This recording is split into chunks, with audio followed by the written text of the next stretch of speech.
What's going on? You're in the Beat Sessions. Hi, I'm your host, Mitchell Weary. Let's talk about Metric and their new record, Formentera. That was released on July 8th. This is studio album number 8 for the band, and their follow-up to 2018's Art of Doubt. And this album, named after the tiny little island off the east coast of Spain with the same name, the band talks about discovering this island in a travel magazine, and basically using it as their lodestar, as a point of navigation while they recorded this record. And it's really cool to hear them talk about, when they were coming together for this project, how they didn't want to make a COVID record, thank God, but how they really wanted to utilize that experience of isolation and what it provided for them. And what it provided was a release, an opportunity to just realize that after this many years, I think they've been around for like 25 years now, but at this point in their career, they've made so many impressive albums, and I feel like all of those albums, they each have their own identity. I felt like each one of those projects set out to do something different, and this new record really feels like a culmination of all that effort, and this band just giving it a go, taking all that work, 2 decades worth of songwriting, and mashing it all up, and really putting together just a cool indie rock record. This is progressive, it's dancey, it's moody. There's so much going on this record, and you can really feel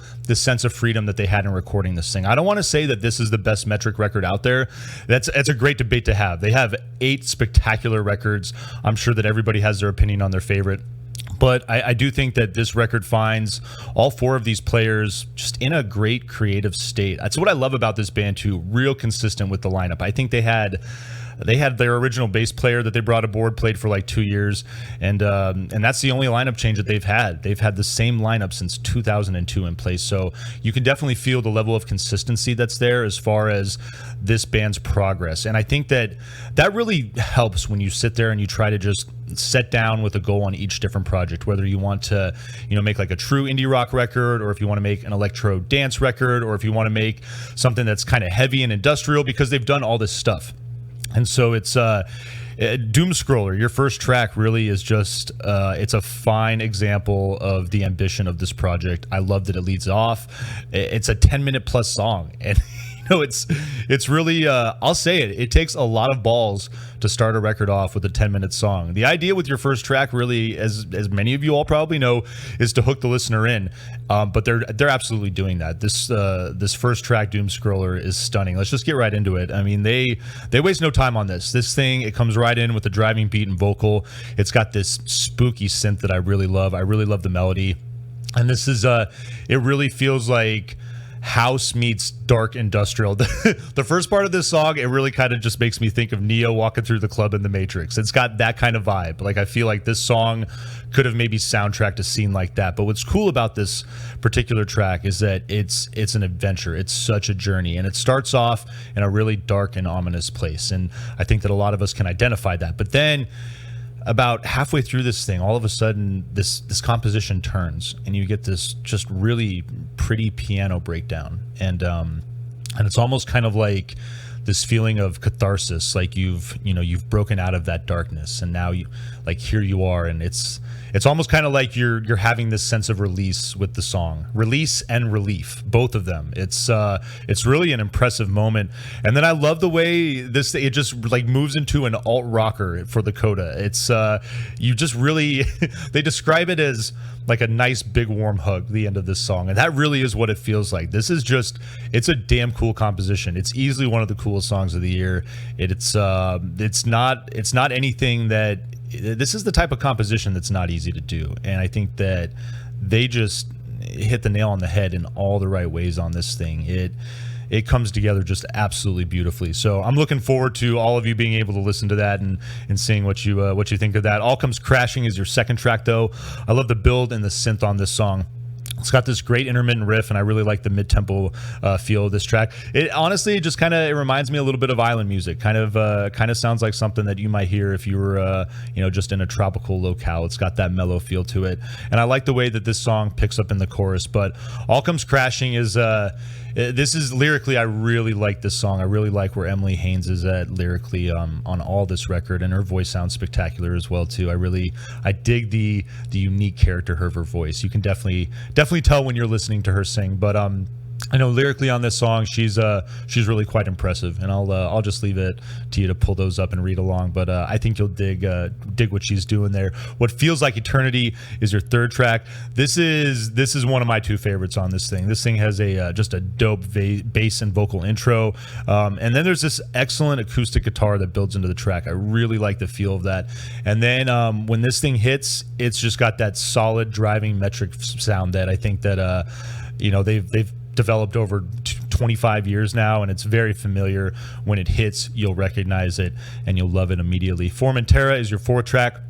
Really like the way the intro evolves into this kind of electro yacht rock feel. It comes at a good moment. It's definitely got some new wave elements to it, but the first three tracks, there's a lot, and they're big too. They're big compositions. So I like that Formentera. It's kind of just this kind of a moment of pause. It's kind of a moment of respite where you can take a moment to breathe, to get ready for the rest of the singing. With 9 tracks, I really like the ebb and flow of this record. I like that it comes out banging and kind of works its way towards kind of like a mellow middle, and then just builds back out into the finish. It's really just great momentum on this record. Enemies of the Ocean is your fifth song.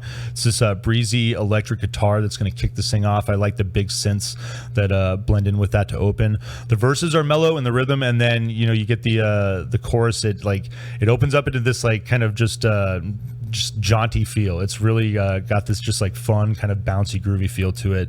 And then I really like the way that these songs, as far as the pace and the tempo, start to pick back up with I Will Never Settle. Synth-laden intro gives way to this just like really bright poppy affair. Pretty fun song. False Dichotomy is your seventh track, and I really like this. These next two songs. This is a good run of music right here. False Dichotomy, just a straight banger. So catchy.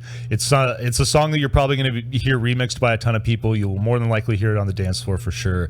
I really love the feel of that song. And then your penultimate track, Oh Please. This is another one of my favorites on this, and I love the just funky Daft Punk style guitar on this track. Feels a lot like Duran Duran, but just good driving bass, good energy. I love the overall dance feel of this record. And Metric, for the most part, they kill it in that regard. No matter what they're doing, I feel like they still give you the ability to dance always. So love you guys for that. And then Paths in the Sky is your final song. A really great way to close this record. It's going to open up with the synth, and it gives way to this just bright bass-driven song. It's a great closer. Really a fun record. You can feel the ambition in this project, and you can feel the confidence with which it was made. You can feel a band that just set out to make a record for themselves, and in the process of doing so, they made a really cool record for the rest of us. That doesn't always happen, and so it's nice to see them hit both marks with this album. We're going to vinyl please this thing. I will say that while you can stream it, vinyl packages won't be available until September 30th. Pre-sales are available on the Metric website, so I'll post that link for you. There's some cool wax that they're throwing down. They got a blue record, and there's a white record I think that I saw. There's one with the signed insert as well. They're giving you some options on there as far as how you want to spend your money. And if you don't want to spend too much money, you can get the standard black vinyl, I think, for like $22 or $23. So good deal there. Vinyl please that again, just for good measure, because why not? This project was cool. Hope you enjoyed this record. Hope you find this review helpful as well. Please like this video, share it, subscribe to the channel, do all the things to help me blow this project up in 2022. And stay tuned throughout the week for more album reviews. We will see you next time on the Beat Sessions.